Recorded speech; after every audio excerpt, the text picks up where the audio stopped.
All right. So welcome to this year's Solstice story time. We had quite a lot of topics this time. I have put a couple onto the wait list because it was just a little bit too much stuff for me to get in. But I'll go through the things that we have got, and it's really good to see all the candles and decorations and bits and pieces going on. We've got some good nicknames on screen today as well. Thanks for those. So our topics were: when politeness gets you into worse trouble, when someone has your name wrong and you're too polite to correct them, sneaky tricks to find out the name of someone whose name you've forgotten, nicknames and their origins, mixing words together by accident, unusual or misleading junk food or product names, people not reading the really obvious bit of the ad or instruction, being kept prisoner by a sleeping pet, clothes wrestling, camera angles and weird effects, an escape or breakout from somewhere, where did the shopping go, and related to that, finding things in the fridge, when it's in the hard to get to storage, or you go to the trouble to get to the hard to get to storage and it turns out to not be there, and hiding in plain sight. The ones that have been waitlisted are applying your sport etiquette to a situation it's not appropriate for, and the one about parents making up stories or interventions to get their children to do things or give them some alone time. It's quite fit with the Solstice characters and everything else that I was trying to squeeze in, so we'll have those next time along with your other requests from today. So today's poem is based on some of the things that get said in the story. It's just kind of about making resolutions of goal setting. What actions will you take in this turn of season's tale? How will this year's story shape the feelings that flow through you? How will your understanding grow to greet things that are new? And with your feelings and your learnings and the actions that you take, what do you hope to summon forth to send into the next year's setting sun? Take this year, this light that is dimmed, place it in the volumes that are you over the turn of time, and step forward over the threshold of new sun.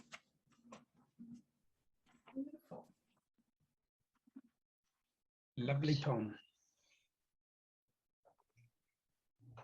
Our story today is called Hiding in Plain Sight. It will be helpful here if you have heard the previous Solstice stories and familiar with these characters, but it will stand alone reasonably well. You should be able to follow if you're new to them. Jen sat on the floor, her laptop balanced on her shins, her friend Elena just visible on the laptop screen. Jen couldn't see much of Elena because Noodles was on her lap. Noodles was a Great Dane. He was technically still a puppy, but had already reached about 3/4 of his adult size and was unfortunately under the illusion that he was a lapdog. Jen leaned around Noodles to look at Elena, resting her cheek on Noodles' shoulder, which was bouncing as he panted happily at the laptop. "I don't know what to do," she moaned. This was not in reference to being trapped under a large dog. Jen was a vet and was used to such things. "I don't want to be rude to him," she went on. Elena rolled her eyes and adjusted a new pair of wireless headphones. "I think he's the one being rude, Jen, inviting himself to something that's clearly a special thing you do with specific people." Jen sighed. "I don't think he really understands that. He's just got totally obsessed with the idea. I never should have talked about the Solstice gatherings on the boat. It was just, I wasn't sure if I'd always be able to get leave. I wanted the rest of the crew to understand and leave me alone if I ever had to join by video call. I didn't expect anyone to get interested in joining in." Elena smirked. Well, if this diver guy is going to join us, you have to tell Albie. Oh, Jen hid her face in Noodles' neck. He'll probably make Diver do some sort of super awkward initiation thing. We've never had someone join who wasn't like somebody's partner or a family member. Elena nodded, eyebrows raised. I think you need to give up trying to be polite and tell this guy the Solstice isn't for random colleagues. I mean, you've kept in touch, but do you really ever have to see him again? Jen tried to adjust her position on the floor, but Noodles was unaccommodating. There are ship reunions, she moaned, and he's nice. He's just not a White Cedar Flat Family member level friend. And he started this whole super long process to make sloe gin to bring. He's been at it for months. Ew, remarked Elena. Does he think we'll like snow gin?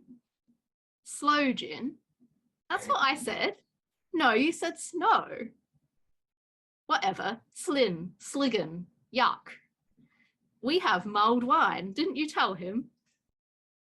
Elena narrowed her eyes at Jen. Wait, he doesn't think you're his girlfriend, does he? Jen shook her head, bumping her ear against Noodles, who stuck his large wet nose into it. No, he's met Cassie on video calls, and he lives in Tasmania. We don't even talk that often, but every time we do, he goes on all excitedly about how he's going to come over to our Solstice thing. Cassie came into the room behind Jen so that her legs were on camera, looking tiny in the background of Noodles' giant grey furry expanse. Jen, have you seen my glasses? Jen looked up at Cassie. Crackers the galah was perched on Cassie's head, slowly extracting her hair strand by strand from the tie that held it in a ponytail. Cassie, you're wearing them. They're on your face. Oh. Cassie patted her nose as though confirming Jen was telling the truth. Can you see okay, Kit Cass? Jen frowned. Yeah, my nose just felt naked. Cassie sat down on the floor next to Jen and the dog, and Crackers started trying to grab hold of the loose skin on Noodles' snout. Hi, Elena. Cassie patted the dog, who was looking sideways at the galah, showing the whites of his eyes, but otherwise seemed tolerant of the bird's disruptive behaviour. Being pecked didn't seem to motivate Noodles to move from Jen's lap at all, and she wiggled her toes with difficulty. Still trying to think of a polite way to say no to Diver? Cassie asked. Jen and Elena nodded. Is Diver actually his name? Elena asked curiously. Oh, it's just what everyone on the boat called him, Jen answered, shrugging. You do know his real name, don't you, Jen? Cassie grinned.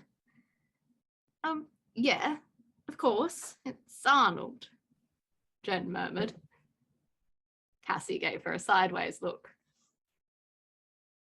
Diver not only wanted to come from Tasmania, especially for the Solstice gathering, sloe gin and all, but he had requests.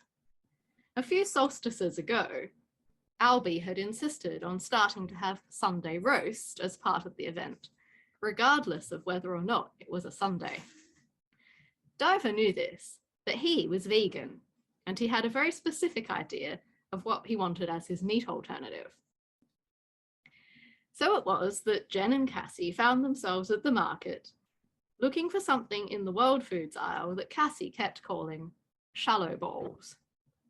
The actual name of the item was no less strange.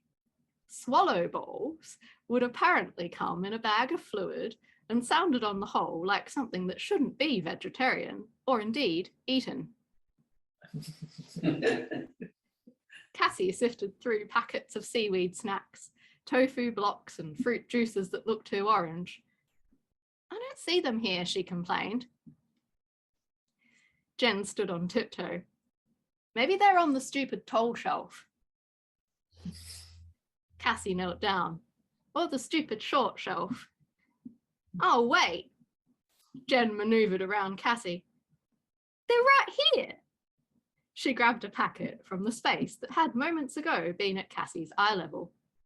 This is it, right? Swallow balls. Cassie stood up and peered at the package.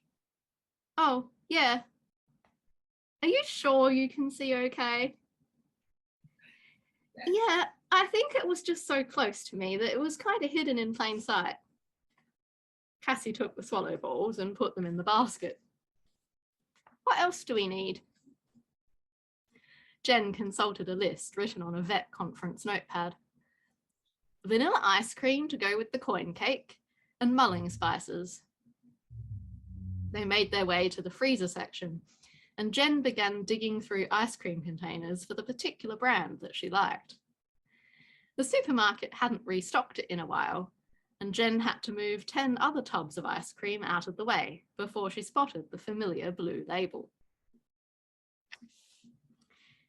Diver arrived at Jen and Cassie's country property on the Friday night before the White Cedar Flat Family's Solstice weekend, dropped off from the airport by a mysterious friend or family member in a ute who didn't stay to be introduced. The sloe gin took up residence on the mantelpiece in the living room, glinting ominously at Jen as she stacked the fireplace, decorated the Yule log, and set candles on the table. The rest of the White Cedar Flat family arrived together. Elena squeezed into the back seat of Alice and Albie's two-door hatchback. Albie was driving, which he always seemed to be very proud and pleased about, despite the fact that he had now had a license for several years. His expression became suspicious, however, when he saw Diver. Did you bring a tradition to add? He demanded without introduction. Alice grabbed hold of his elbow. Albie, that's not friendly. She gave Diver an apologetic look. This is Arnold, Jen told them quickly, but we all... Hi, Diver interrupted. You can call me Diver. He looked cautiously at Albie. I made sloe gin to bring. Albie's frown deepened. We already do mulled wine. Jen and Elena made wide eyes at one another. Why don't you all come in and write your wishes for the Yule log? Cassie smiled and led the way to the door. Crackers, remarked Crackers the galah from her shoulder. They all made their way inside to where Jen had candles already lit down the centre of the scrubbed wood farm table. A mixture of eucalyptus and pine branches were twined around the base of the Yule log, giving off a resinous scent. Alice sidled over to Elena. Elena, she hissed, do you remember what Jen said Diver's real name was? Elena shrugged. He said we can call him Diver, does it matter? Alice made a face. What if it's inappropriate to use a nickname? What if he doesn't really like the nickname? We don't have nicknames for each other. What if there's an emergency and we have to tell emergency services who he is? Elena rolled her eyes. I think you're overthinking this, Alice. We should just call him what he said to call him. Alice began doing battle with the thick cable knit jumper she was wearing, trying to wrestle it over an arrangement of leaves and gum nuts she had woven into her plait and elbowing the coat rack. But she objected, wincing and rubbing her funny bone. Just go introduce yourself and see what he says back, Elena sighed, trying to help Alice disentangle the jumper from her scarf. Albie was already at the table and seemed to have found his enthusiasm again over the prospect of making wishes. I wrote us new wish prompts, he announced, bouncing in his seat and fiddling with the stack of little pieces of paper. Can we use them for the lotus wishes later, when the fire is lit? Cassie asked cautiously. I have some free-form wishes in mind for the Yule log. Albie frowned a bit, but then he gave her a smile. Okay, it's cool how you've been planning for the solstice, Cass. Cassie smirked.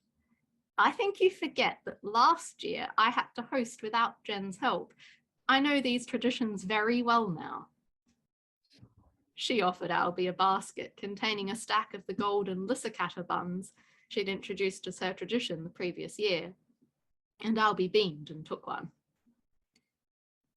While this was happening, Alice had made her way over to Jen, who was distributing pens, and seemed about to ask Jen something.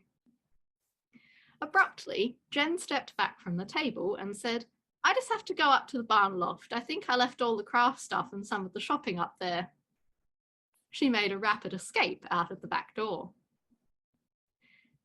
Diver sat down at the table opposite Albie.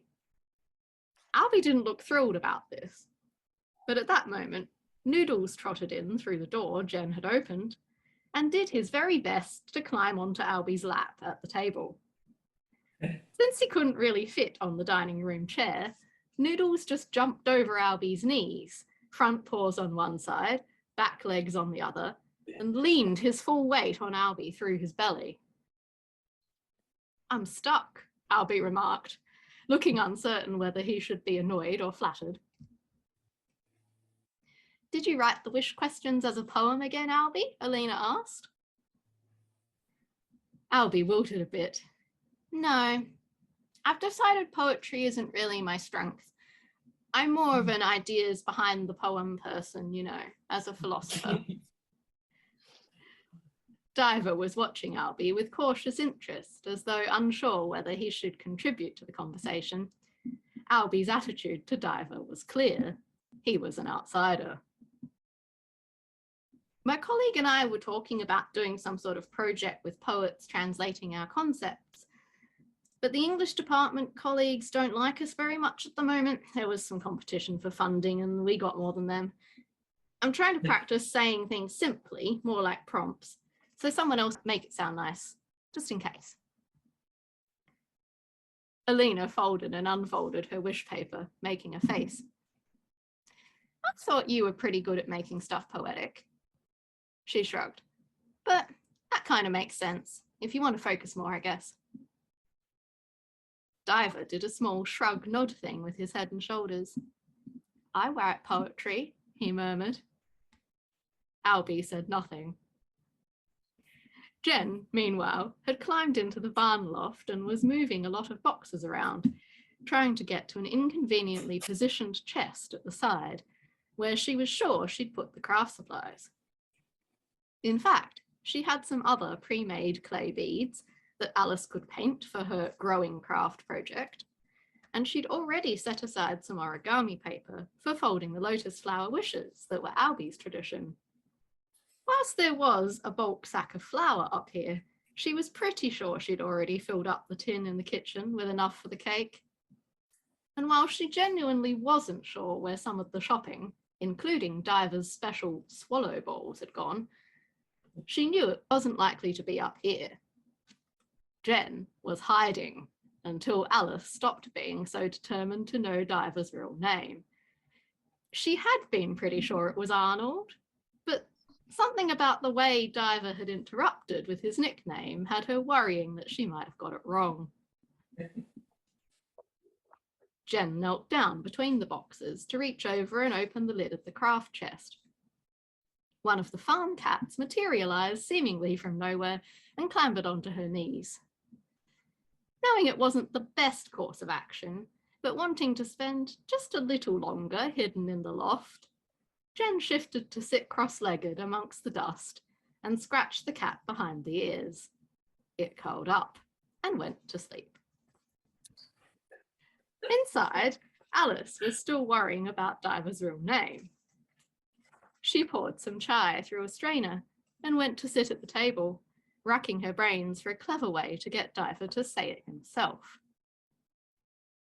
I have an idea, she announced. Let's do some goals for the year ahead. The year until the next solstice, I mean. We can go around and everyone can make like a resolution kind of thing. Albie gave her a strange look. That's very proactive for you, Alice. I know, Alice replied, trying not to look cross. I'm turning over a new leaf. It's like Gran used to say, can't daydream in the sun like a blue tongue forever. She folded her hands. I'll go first. I, Alice Lan, pledge to actually do gardening this year.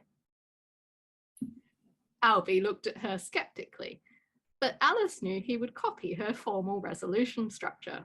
This was going to work. I, Albie Lan, pledge to convince Alice to do home brewing with me this year. Alice laughed. Didn't that go really badly when you tried it at the flat with the others? She poked him in the shoulder. Anyway, that's something that relies on me responding to how you'd like. You can't know for sure if I'll ever agree. Doesn't it go against some philosophical principle or other to make a goal that relies on someone else doing something? Albie smiled. Do I have to make a new one? Alice shook her head. She looked at Diver. I, Diver, Guy, and Anand pledge to be here next solstice with a new batch of sloe gin to make another resolution, Diver supplied with a grin. Albie nodded in grudging approval, still giving Diver a mistrustful look, and Alice sighed. In the barn loft, Jen was regretting letting the cat onto her lap. It was hot in the small, high space, and she didn't need the thick coat she'd pulled on to venture outside. Unfortunately, she was sitting on her coat hem, so removing the coat with the cat sitting on her was becoming a sort of contortionist act. She'd managed to get one arm free and was trying to reach across herself to tug at the other sleeve without moving her legs, when she heard the crunch of footsteps on the gravel below. You okay up there, Jen? Came Cassie's voice. We just realised you've been gone ages. Jen could see the shadows of all the others assembling in the barn below through the gaps in the loft floorboards. I have a cat on my lap, she called back, knowing this was all the answer that was required. Oh, replied Cassie. Did you find the staff? Jen heard the thud of Cassie's feet on the loft ladder, and a moment later, Cassie appeared in the opening, scrambling up and making her way over to where Jen sat. The others began to follow her. No, Jen told her, frowning. I moved heaps of stuff out of the way to get to the pain-in-the-butt storage chest, but the air-dry clay and the jar with the cake coins aren't in it. She stroked the cat's nose. And have you seen Diver's swallow bowls? I couldn't find them in the kitchen. There was a loud thud from the direction of the barn floor. Jen looked up in time to see Albie scrabble at the floorboards and pull himself into the loft, looking quite alarmed. Jen, was that ladder the only way back down? He asked. Jen and Cassie looked around. Everyone was in the loft, which meant no one was down below to pick the ladder up. Oh no, why did you all come up here? Cassie demanded. Crackers, agreed the voice of her galah from somewhere in the rafters. He looked interesting, Diver told her, holding up a DSLR camera that was slung around his neck. I was thinking of making a little vlog about the solstice, like I used to do sometimes about life on the ship. The others all looked at one another, but nobody said anything. It didn't seem polite. Well, there's no point telling everyone off now, sighed Jen. We have to put our heads together and work out how we're going to get out of the loft. Sorry, groaned Albie. My legs are a bit numb from Noodles sitting on me. Cassie took a deep breath and went into organising mode. Never mind. Right, well, I'm guessing you've all left your phones in the house, so we can't just call the neighbour. Everyone nodded solemnly. Okay then, we're going to need some kind of rope. Everyone start looking in all the boxes. Pull out anything that looks strong enough to be tied to a Rapunzel hair chain. Jen, since you're stuck and you have ship skills, you can do the tying together. I can also tie knots, Diver supplied quietly, laying on his stomach and filming the fallen ladder below through the floor slats. You look busy, Elena commented, pulling open a box and extracting some bike tire tubes. Would these work? Diver rolled over, filming the tubes from below, then got up and took one from Elena, tugging on it experimentally. I think so. He stepped inside the tube and wrapped it into a figure 8 across his chest. Maybe we could even make a kind of harness thing. They all worked quietly for a while, joining together sections of rope and old sheets and tire bits into an impressive cable. I think, since you all use my nickname, you should all have Solstice nicknames, Diver suggested after a while. Albie, who'd been looking sheepish and keeping quiet, looked up. That would be fun, he admitted. Why do people call you Diver anyway? Diver smiled as he twisted some rope around a flour sack. To tell you the truth, I think when I joined the crew on the boat, some of them forgot my actual name. So they were referring to me as that Diver guy, since that's what I do. When new people joined the crew, they didn't know any different, so they thought Diver was actually my name. He grinned. It's really just a description. Jen squirmed under the weight of the still-purring cat. I heard one of the crew call you Arnie when I was new on board, so I assumed your real name was Arnold, she admitted. Did I have it wrong this whole time? Diver screwed up his nose and nodded. Sorry, I didn't want to correct you. It's Arnav. People mishear it as Arnold all the time, so I get called that quite a lot anyway. He shrugged. And Diver is fine as nicknames go. I prefer it to Arnold. Arnav means ocean, which is where divers go. Arnold means like power, which doesn't feel very me. Jen nodded, turning pink. It's cool that you're named after the ocean and you work there. Diver nodded. It's not really a coincidence. My whole family have always worked with the sea. I mean, some of Mum's family still call Grandpa the Tide, even though he's been retired from working at sea for years now. Cassie and Jen both froze and turned to look at Diver. Like Max? Jen exclaimed. Yeah, said Diver. Grandpa Max? Jen looked at Cassie. Oh my God. Cassie laughed. Is your grandma called Abby by any chance, Arnav? Diver grinned. Yeah, I thought you knew. They always talk about you two and wonder how you're doing.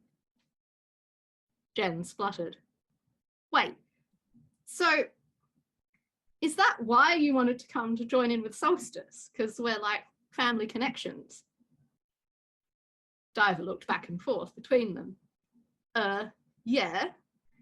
You really never knew Max and Abby were my grandparents. Oh, wow. You must have thought I was really weird. A bit, Jen admitted. I can't believe I never knew how we were connected that whole time we were working together. She sighed. I'm sorry I got your name wrong. Diver laughed. I think Grandpa Max must have told me about you starting, but forgotten to tell you about me.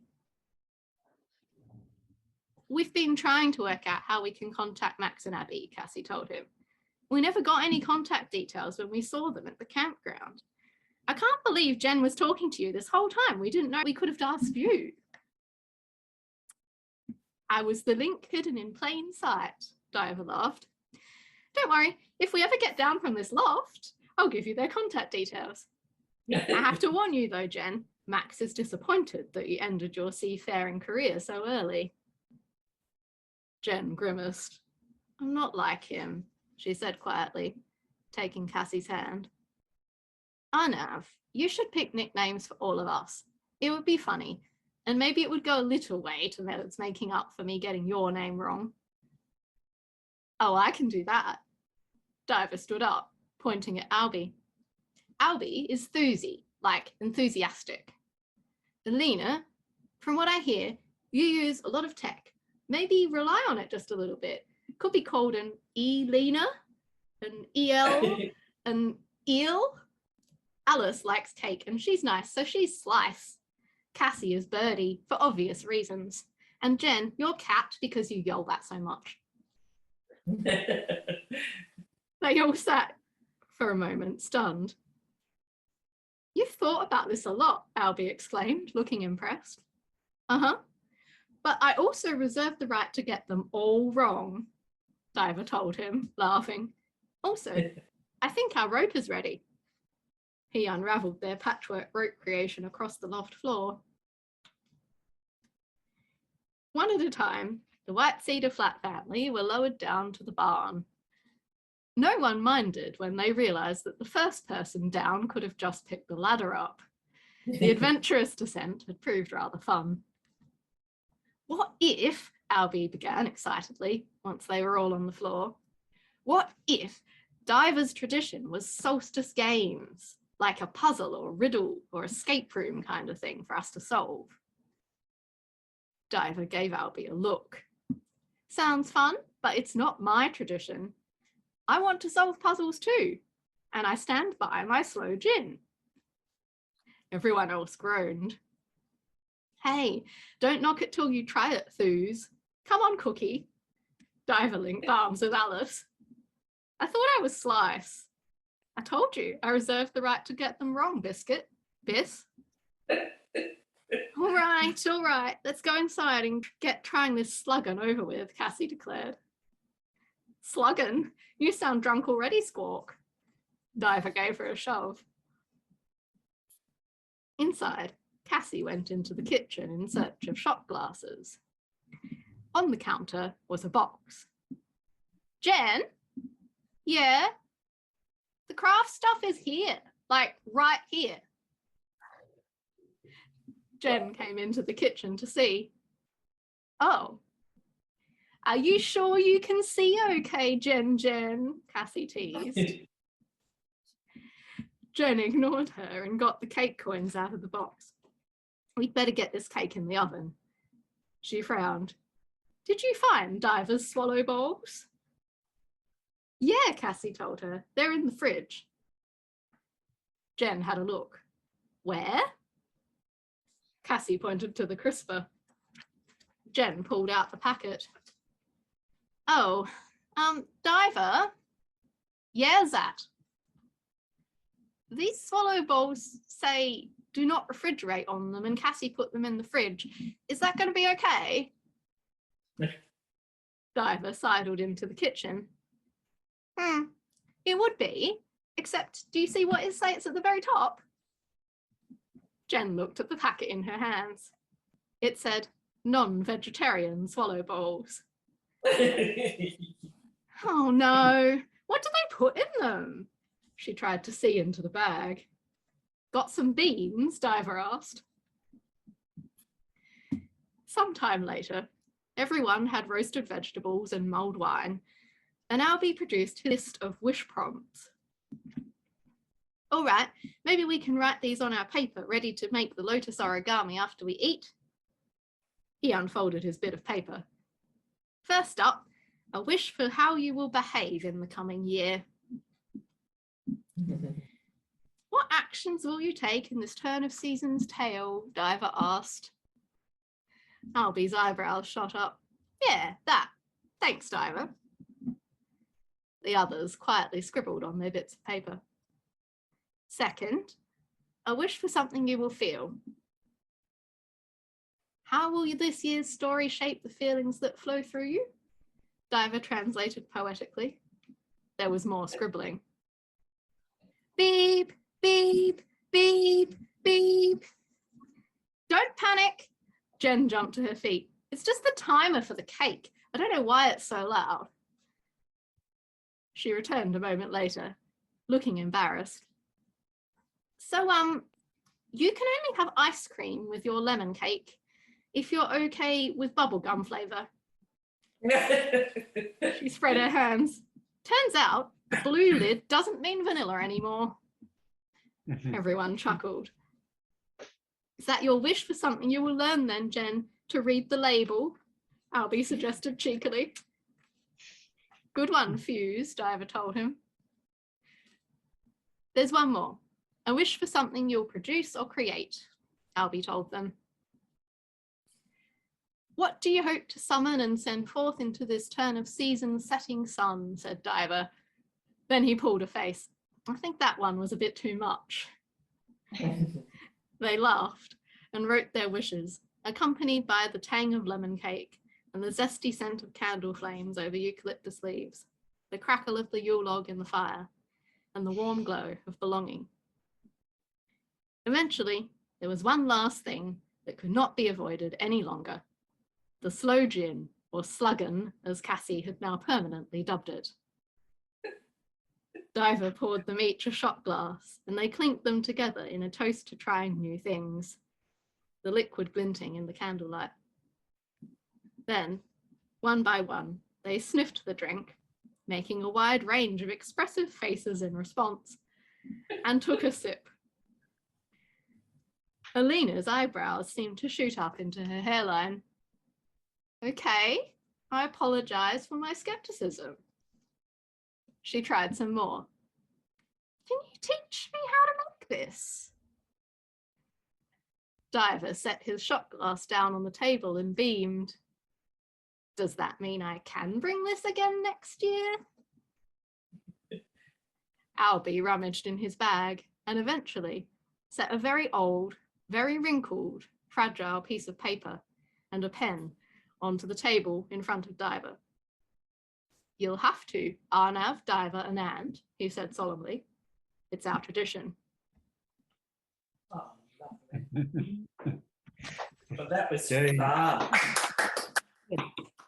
So, I thought they were going to find a rope in the attic or in the loft. That is lovely. So what I've got here written out less in the middle of a story, what the prompts for the wishes were, if you'd like to use Albie's prompts for the year. Yes. So there are 4. So if you're folding lotuses out of them, 4 lotuses, Yes. if you have enough paper. So it's a wish for how you will behave, Yeah. a wish for something you will feel, a wish for something you will learn, and a wish for something you will produce or create. Yep. I thought it might be fun though to get people to explain their nicknames that they've chosen. So I've got Splat, and I thought about various options, but I decided Splat was good because I'm a clumsy person who goes splat quite a lot. And I was a person who sort of goes splat in the sense that when I go to sleep, I'm a bit like a puppy, like conk out and sleep really deeply, and I can sleep in lots of places, like on the floor or something. I was in the past known for falling asleep in my chair at D&D games if they went too late. And also because like splat is something to do with paint and stuff, and I do art things. Yeah, and I'm also quite known for spilling my food or drink, so that goes splat too. Yeah. Beautiful. Typecasting. What about Jane and Andrew? Well, when we lived in Clare, we were the Clare couple. Now we live at the Bay, so we're the Bay couple. Makes sense. I was thinking of Norm and Norma. Norma. They're at Norma Crescent, yeah. Yeah. Because we live in Norma Crescent. Yeah. I thought of something to do with Wales. We haven't seen any of them At all. Oh, no whales. Oh. Disappointing. They're having I'm a sure while they'll. of the time without us. They're hiding. They're hiding. I'm sure they'll turn up eventually.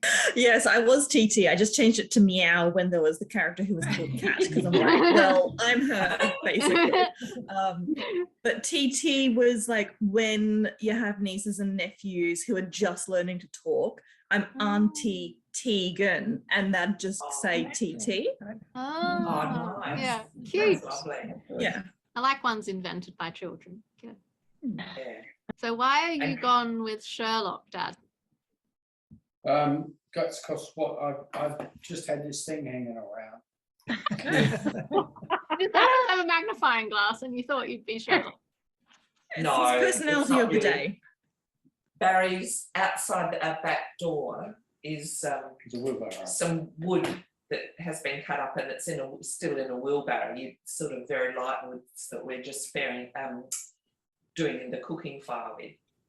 And Barry's wheelbarrow is Sherlock. That's the brand. And I said to him the other day, oh, that'd be a great name for a dog.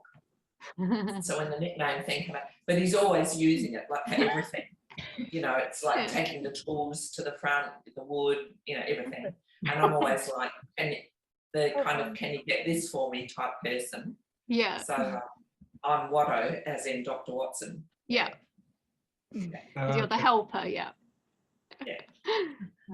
Yeah, so I guess Doctor Who, but a phrase I get sometimes is "you've cleared it." I've become a verb. Generally, A bit like splat? Are we working on the same lines here? Along the same lines, so just to do things with gusto, I guess. And Kablam has that vibe. And also, I just really like the sound of it from Doctor Who. It's very satisfying to say "blam." It's a good word. Yeah. Beautiful. It does suggest that you're a superhero. It Which, does, like, yeah. doing things with gusto goes with that. So. You can't be a half-hearted superhero. No. Exactly. You can't find your underpants. Yeah. Fletcher nicknames. Where are you going to start? What are the origins of? What's the origin of quack? Well, that was given to me when I was probably about 12 and I had braces on my teeth and they said I looked like a duck. Oh. So it was quack. So that's where it came from. Oh, you kept it. Yeah. I thought it's because You owned that nickname. Margaret, I reckon it could also be because you're one of those, you know, people that like appears to glide across the water effortlessly, but underneath the legs are going like crazy, and you know, the mind. Yeah, that's probably true. That's a much better explanation. I like that. Yes, it's nice. It's kinder than the brace one. Yeah. I guess that was water off a duck's back. The original meaning. Oh, nice. And yours was an old school. Mine's from hockey, playing hockey. It's, you know, from school, basically. And it's a shortening of my name, Fletcher, Flea. And also they reckon I used to hop around the hockey field all over the place, here, there and everywhere, just jumping around and doing stuff. So it sort of stuck there through my hockey. Flea. Yeah. That's cute. And then Charmander. Well, Charmander, very similar. Yeah. I think my rugby team gave me that nickname actually. Did they? Yeah. Well, shall we do some requests for next time's topics before we forget about that? And then I might attempt some lotuses. Unfortunately, I bought some new paper especially, and it says it's origami paper, but it's too small and not bendy enough.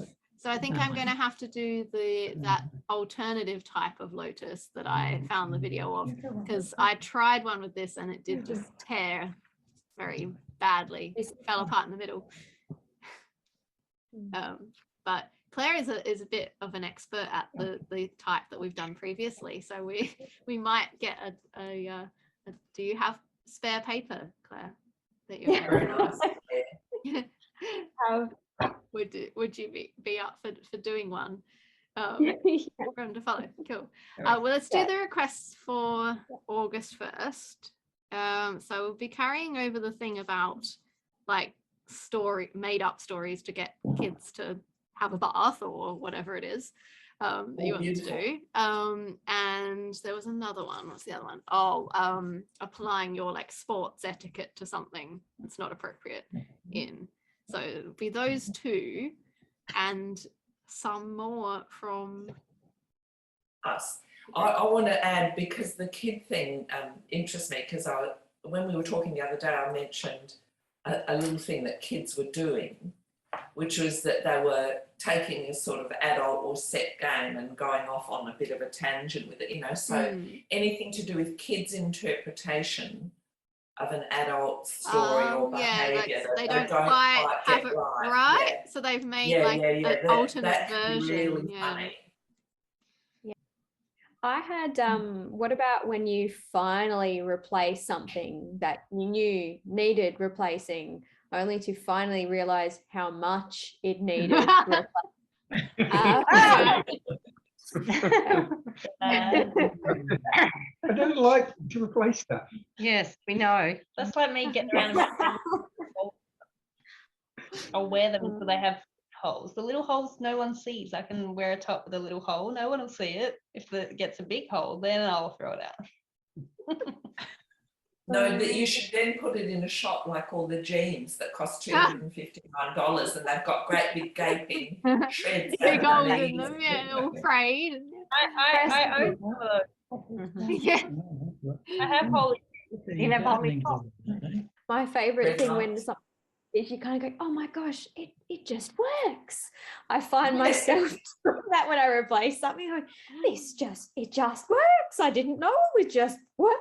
You didn't know that there were sometimes instances of this item where you didn't have to like put that button just there and then like wiggle it a bit and then get something and cushion it and pop a fan on there and then it'll go. Leaking all over the bench. Leaking all over the bench, so we'll put a towel underneath the coffee machine and change it regularly and have to push all these buttons and make sure it's working. And then it got less and less in the coffee. And it got worse and worse and worse that the coffee machine was actually just grinding the coffee and no water was coming out, but it made the noise like the water was going somewhere under the machine. Yes. So it's getting to the point where Mark was making one coffee for 3 grinds. Yeah. Now we have the other 2 were going to the coffee gods. Right? The coffee gods were getting their share. You just press one button and it just works. It does.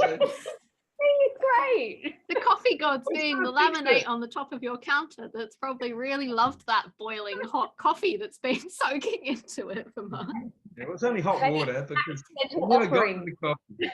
Oh, the water never got in the coffee. It just came. No, it never got to the coffee. So it'd grind the beans and stamp the thing down, and then it'd make all this noise, and it'd be just pour the water out. Nothing coming into the coffee machine. It would slide the ground coffee into the hopper throwaway bit, and I'd have no coffee. But it might work the second time, so I'd get a coffee the second time. You see? So it kept me interested. Oh, it was gambling. You had to intimate reward. Yeah, that's right. It worked some of the time, but eventually it got to the point where it worked well. Once it actually stopped working, then I finally gave up. Didn't I? Yes. Yes. Yeah. I hope you didn't start placing bets on whether or not you'd get a coffee. We pretty much did the coffee gods. The coffee gods got coffee number 1 every day. That just went somewhere. You know, like, so that went to the coffee gods, and then the rest. It was terrible. That's a bit like that's a bit like the angel share, you know, the bit of the brandy that disappears from the barrel. That, I think that could be a thing in the story, Sarah, the angel share. You know, like the bit that disappears and inexplicably. Like as a more general idea rather than just specific. Yeah, not applied to brandy or no, liquor, no. I think you should do something on how things that are old tech or old at one stage their value becomes next to nothing and you can give them away. And you throw them in the dump. And throw them in the dump. And then you go into a second-hand shop and you discover they're selling LP records for $25 each. Yeah, second-hand. You're thinking, all those when your ones- thing that you all think those is ones are redundant is Yes. like actually a valuable antique sort of thing. Yeah. I came across a phrase twice in the past month. Like I saw it in a book and then someone used the same words a week later. I'm like, is this a thing? I've never heard of it, but it came up like, where you talk about being like, oh, I like dead people's music, or I like dead people's books. Yeah. So people like classics or things like from 300 things years from ago. long ago. From a long time ago. The creator is definitely not alive. Yeah. Because like in the book I read it, the character was like a bit of a demon child. And so when they said it, other people kind of got creeped out. But then people were like, well, actually, I do like classical music. I just don't call it that. But you know, they connected over liking dead people's music with this like 6-year-old who happened to be the son of a demon, but was actually just a cute kid. Oh, that's a bit like the guy with the vacuum cleaner. Decomposing composers, as they say. A decomposer. Nasty. Now, Sarah, recipes. Recipes? Where you leave out a pretty vital instruction. And I'm thinking of the one of Grandma's that I sent you. Yeah. And this is for the self-sourcing chocolate pudding. And she mentioned the hot water, but she didn't mention the cocoa and the sweetener that was meant to go in the hot water that you pour over the top. So if you do that recipe, you better follow mine, because I said to her, I think you've left some others. She went, yeah. Just to check you're paying attention. Yeah. Cute. Okay. That's a fun list. That'll be fun. I'll see what I can do with that. You probably should put something in about packing again. Because Packing the again. Fletchers must be packing about now. Yes. So that's the other thing. I think you all probably know because I've put an invitation out for it, but for the August story, it's going to be the 3rd Saturday instead of the 2nd Saturday. It's because I'm combining it with birthday stuff. So it's going to be on the 20th of August. Mum and Dad get to listen in person. And, how about attempting to pack without a list and then making the list as you pack? That way you've got everything. All things on my list, I haven't got anything. That sounds like very Cedar Flat character material. I'm not quite sure which Cedar Flat character, but it definitely sounds like someone's. It does sound a bit like these same characters. From topics that we've got, to me, it feels a little bit like that group of people. Be a funny thing to have them in the next story when we've just had the Solstice appearance, but perhaps some of them can appear with some other people. And I undertake to watch and do this at a later time so you don't hear me going, what? I think if you're going to fold cranes, I've got to get some wine. All right. Not cranes, and lotus. I've just lost my video that I was following. Right, definitely. Anyone have a square piece of paper? Has everyone got paper? Anyone got square paper? Wrapping paper also works well for this for lotuses. It's got like the right sort of wrapping paper. Oh, okay.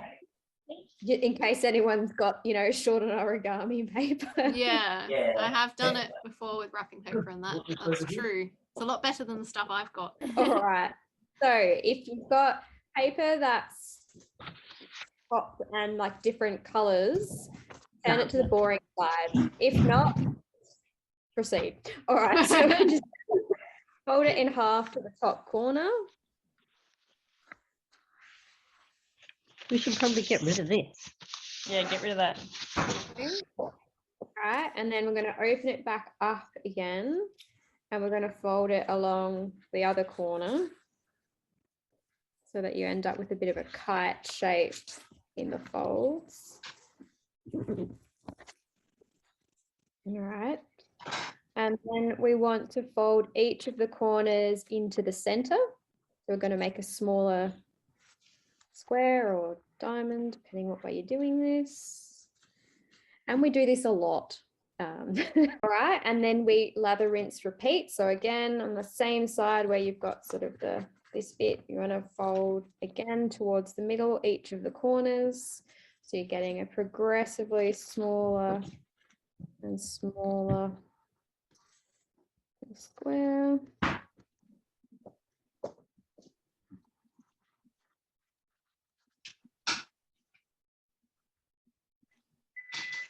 All right. And guess what we do now? We fold it into again. So we do that again. Oh, it's just getting hard. Yes, exactly. That's what we realize for about the last bit of the folding once it starts getting really hard. All right. That.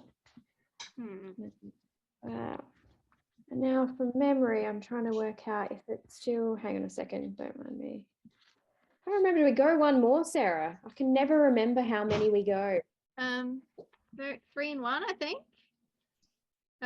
When I watched the video that I sent of somebody doing it, they said, oh, I remember the number 31, 3 on one side, once on the other. Okay, so we've just done 3 on the one side, haven't we? Yes, I excellent. think so, yeah. So then we turn it over and it's 1. Teamwork. All right, so now we've got 3 folds on the one side. We're going to flip it upside down so it's flat with none of the little joins. And again, we're going to fold the points into the middle, which is very difficult at this point, and why it kind of helps to either have quite soft paper. Yeah. This doesn't. No, tissue paper doesn't hold the shape enough. Once you get to this point, if it's sort of roughly together, you can just sort of squish it to just try and keep it there. And then what we're going to do. Okay. All right. And then once we've got this, we're going to just blunt the little tip on the side that opens if you don't hold it, and we're going to just sort of fold them a little bit so there's a bit of a stubby that tip there. We've just done that back a bit, and we're going to do that on each of the sides. It doesn't matter if it's not perfect, if it's just slightly blunted.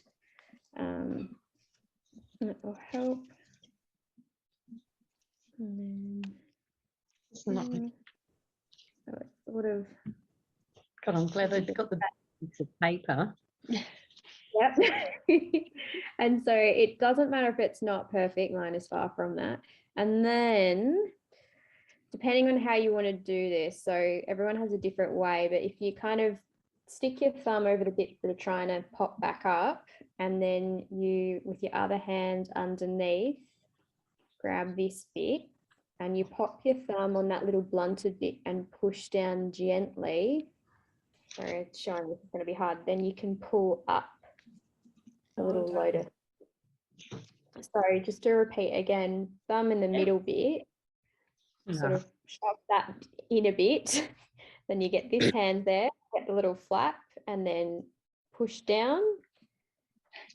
It doesn't matter if it tears. You can save it a bit if it does. It's just a bit of a. And if it doesn't tear in the middle, which is what was happening to me with this paper, that like the whole thing.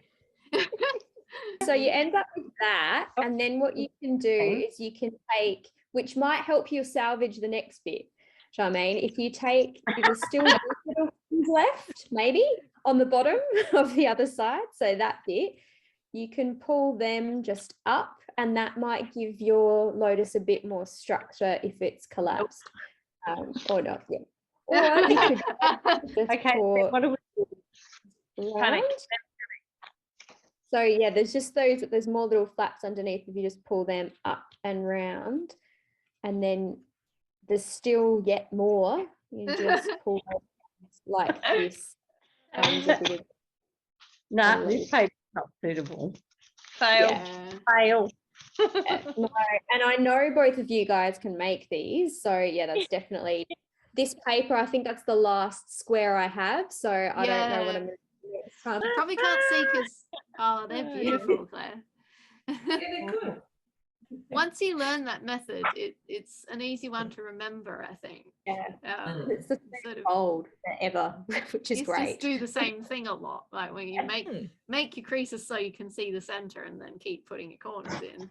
Really. But I think the 3 in 1 also, that's a good like mnemonic. Yeah. Yes, I like that.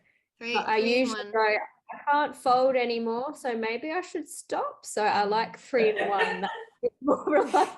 I think if you had a fairly large piece of paper that was really nice quality origami paper, you probably could do more and get more petals, but it'd have to be probably quite big for that to not tear.